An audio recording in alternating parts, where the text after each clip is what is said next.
For a little background, Hugo Chavez, the 14-year democratically elected but increasingly dictatorial leader of Venezuela, succumbed to cancer on or around March 5th.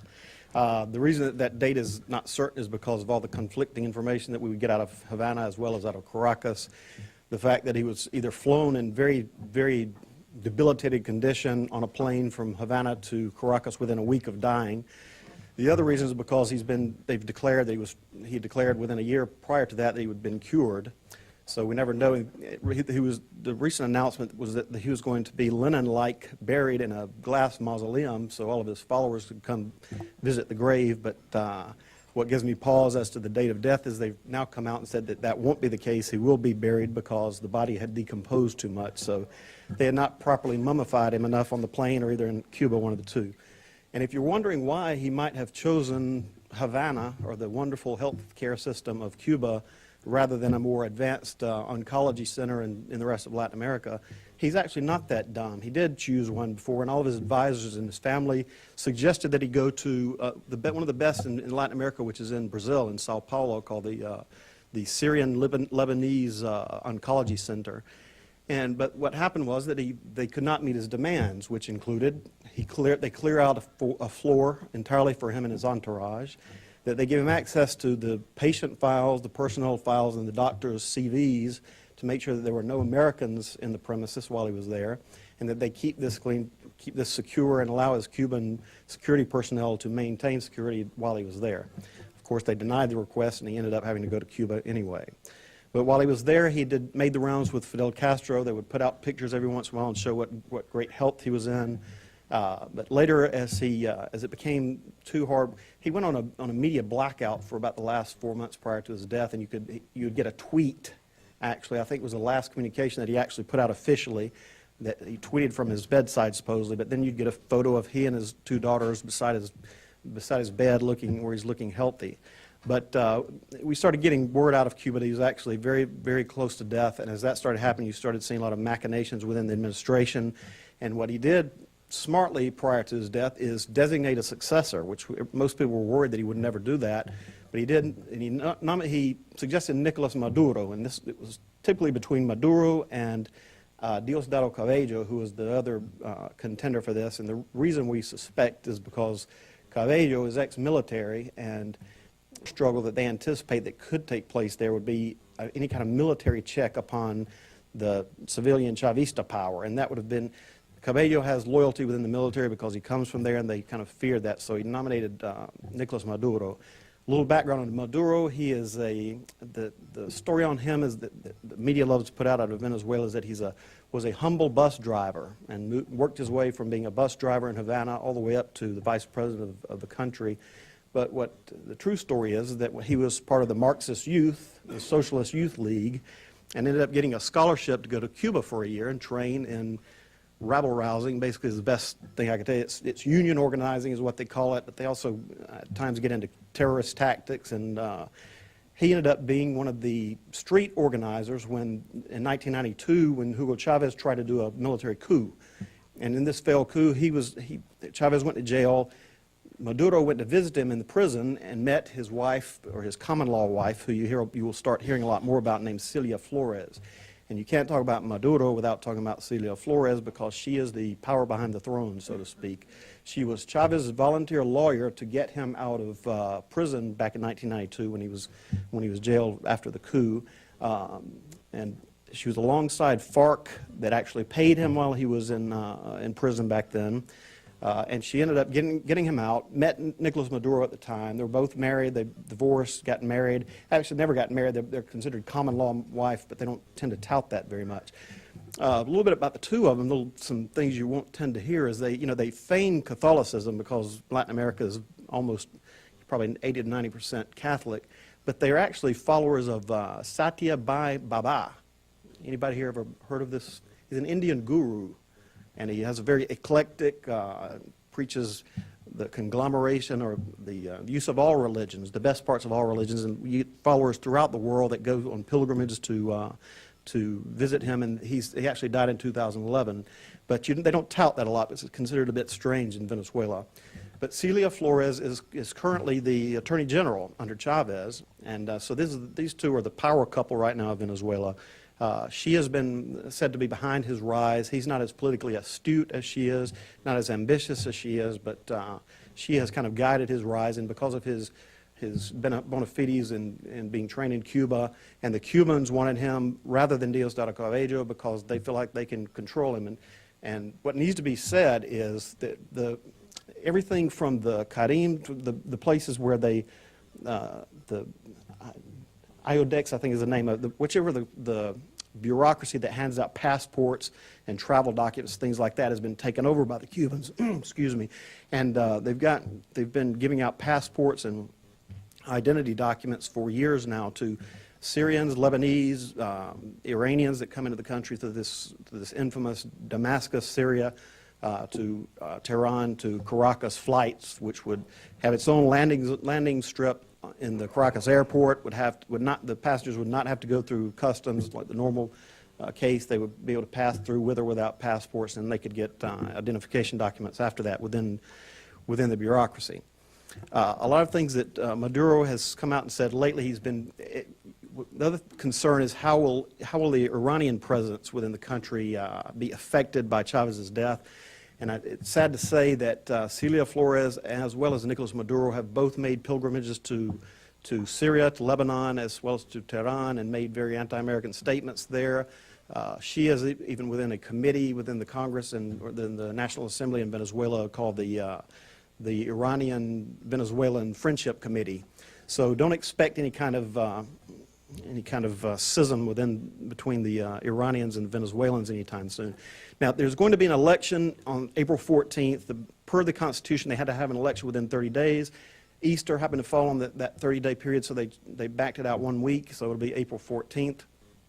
And the last polling we've seen is Nicolas Maduro is 10 to 14 points ahead of Enrique Capriles, who ran against Chavez back in October and lost. So it's always up in the air, but you're going to have they've got money to throw around. They've got the entire apparatus of the state to use against their opposition. Opposition has been fairly good about being congealed and working together and not having 5 candidates run against Chavez like they've had in the past. So they have a decent shot at Maduro, and he's not nearly as charismatic as Chavez, so there's a lot of speculation. But I'm going to tell you today, don't count on any kind of regime change there. What we need to do is speculate on what's going to happen with the continuation of Chavismo and how that could possibly be stopped from here. And the concerns are Iranian presence there, of course, as Iran gets closer to a nuclear program, and as you get pressure from Israel and from the United States against that, look for soft targets to be hit in Latin America. And I don't say this just speculating. I refer back to the 1992 and 1994 bombings in Argentina, which was executed in exactly this fashion. I think what they've been doing is plotting these and having cells set up to be able to attack soft targets in case they get too much pressure from the United States or Venezuela. The other thing to look out for, and I'll conclude on this, is that China's done a lot of investment in the region, and especially in Venezuela, and they have recently started saying that they wanted Venezuela to send their gold to be deposited in Chinese banks for collateral for the billions that they've loaned them recently, and they're worried that with Chavez's death, that money's thrown down the drain. So watch how China plays this game with Venezuela as to one indicator. But I'll end on a little bit of optimism. If Maduro goes in, he does not have the charismatic capacity that Hugo Chavez had. And if you remember back in the Soviet days, the Russians would say, as the shells became bare, as the food was scarce, things like that, if only Stalin knew. If only Stalin knew. They all blamed everything on his subordinates, and they never blamed it on Stalin. The same phenomenon happens with this cult of personality of Chavez. So what we need to watch out for is that if that transfers to Maduro, which is highly unlikely. So as gas prices inevitably fall, that's going to suck the budget dry in Venezuela, because they've been living off that now for 14 years. And as the economy continues to falter, as investment continues to pull out of Venezuela, Maduro could receive the blame for that, and it could present an opportunity for the opposition to take advantage. I'll end there for questions. What's the status of the Iranian missile bases? Last time I was here, Claire Lopez and I spoke, and we got on that topic a lot, and I try to be as cautious as I can discussing that. I've not seen satellite photos confirming it yet. We've seen mill-to-mill cooperation in Carabobo and a couple of the northwestern states there where they've got propellant that can be used for missiles. They're working on factories with sanctioned Iranian companies that working directly with Venezuelan military companies there that are working on all the precursors that make it possible. Now, I refuse to say until I have satellite photos like we had in the Cuban Missile Crisis or something like that to say definitively, but the precursors are there, and we need to, as Israel has to start putting pressure as we get closer to this thing, that's when we need to start looking most closely at that. Roger Noriega has told me those bases are operating. Claire and I talked about that, and I've not seen proper proof of that yet, but we still need to, we need to assume that they have the capability if we've not actually seen it yet. And by the way, speaking of Roger Noriega, if you guys have heard recently, Maduro accused Otto Reich and Roger Noriega of planning to assassinate Enrique Capriles. Now, he's not saying they're going to attack. It worried me a little more that he said this, because if he said they're going to assassinate me, we'd all say that's bluster. But they said he's going to attack the opposition candidate. That lets us think that they're going to try to kill him, or some Chavista is going to try to knock him off before the election and then blame it on the United States. But luckily, that's the extent of the threat so far. John, thank you. That was superb. And other questions on this? We have Ben. Yeah. Actually, Luke, you get your hand up? Sarah, why don't you give the mic to Luke? And Yep. I'll go after you. Just want to continue this theme on the Iranian-Venezuelan connection. Do you have any knowledge as to the extent of Iranian money laundering through Venezuelan banks, and any knowledge on Hezbollah activities in Iran and how extensive that is? Well, they first set up what's called a BID, which is the Banco Internacional de Desarrollo, which is owned by Iranian personnel, but it was set up to have the same name in Spanish that the Inter-American Development Bank has. So it's kind of trying to be stealthy that way. This got discovered early. The Treasury Department here sanctioned the bank, sanctioned some of the top officials there, which kind of tamped that down a little bit. From there, everything moved to Ecuador, where it's a dollarized economy already, so it's much easier to move money in and out and hide it. So now a lot of that money laundering has moved into Ecuador. It happens in Nicaragua and elsewhere. There's plenty of places for them to do it. Rampant. Hezbollah works mostly in Latin America to raise money, launder money, recruit, and set up cells to possibly attack, but in that order, I would say. And the best thing they've been able to do is go to the diaspora anywhere in most of these free trade zones that are in the north of Chile and south of Peru and in the tri-border area, which we used to hear so much about. These things move around as attention is brought on them. They moved from one to the other. But it's typically they go to the diaspora from Syria, Lebanese immigrants that might have been there 100 years. Their families have been in these areas, but they can easily go in, enter the mosque, you get welcomed warmly, pick out the 19-year-old that looks hardcore and start trying to see if they can pull him and make an operative into him. And if you heard recently, they busted a cell down in Mérida, Mexico also, that was an American, a Californian guy that had been, immigrated to California, but spent a year in jail in California for bank fraud. Immediately gets out, goes down to Mérida, Mexico, hooks up with these other kind of small-time criminals that are setting up shop down there, and they busted them for setting up a Hezbollah cell down there. So there's a lot of, they're very mobile. They go and raise money. They go and recruit, set up small cells, and it's a lot of that. But the thing we have to watch out for is what happened in Argentina.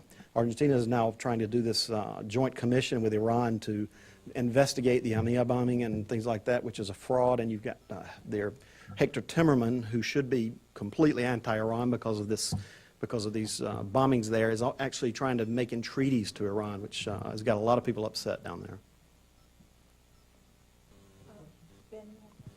Yeah, just real quick, what is the possibility that the center of gravity on the Chavismo movement actually shifts away from Venezuela to, say, Ecuador, which you mentioned earlier? I wrote an article about this about 4 months ago. saying that Rafael Correa, who's the president of Ecuador, is the next Hugo Chavez, and he's been positioning himself to do that. Made a trip to Cuba, to Havana, a year ago, and we heard was kind of named the successor by Fidel Castro, who's still running things. The other thing to watch out for is when Fidel and Raul, one or the other, dies. I think Fidel kind of stepped back and gave the presidency to Raul so he could manage the relationship with Hugo Chavez, because he saw this was a lifeline that they were throwing him with these hundreds of thousands of barrels a day of oil that they send. It was there since the Soviet subsidies stopped. This was what kept Cuba alive. And make no mistake, Fidel Castro is the mastermind throughout Latin America. He is Hugo Chavez's idol, and Hugo Chavez would do anything he said, and that's why he welcomed all these Cuban operatives into the country to basically take over the sensitive areas of the government and run them. And he's also, if he loses the subsidy, loses these 100,000 barrels a day that they send over there and able to convert to hard currency, it's over for them as well.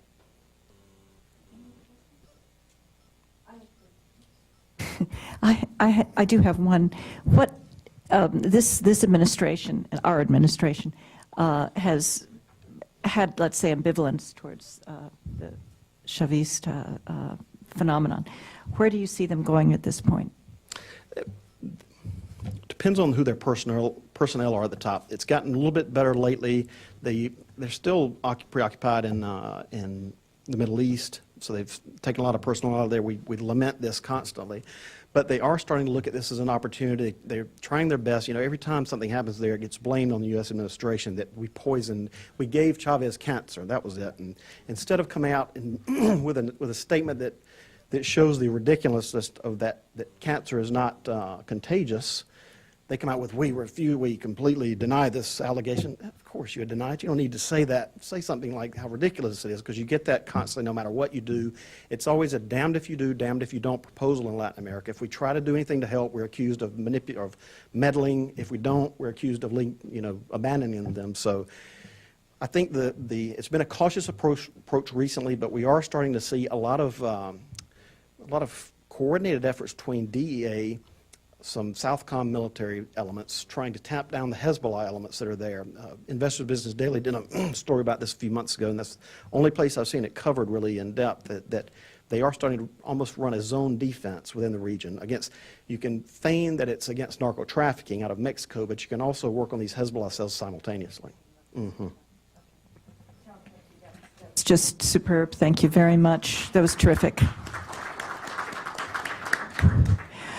We have 3 other speakers. We'll go into our open forum section now, right? And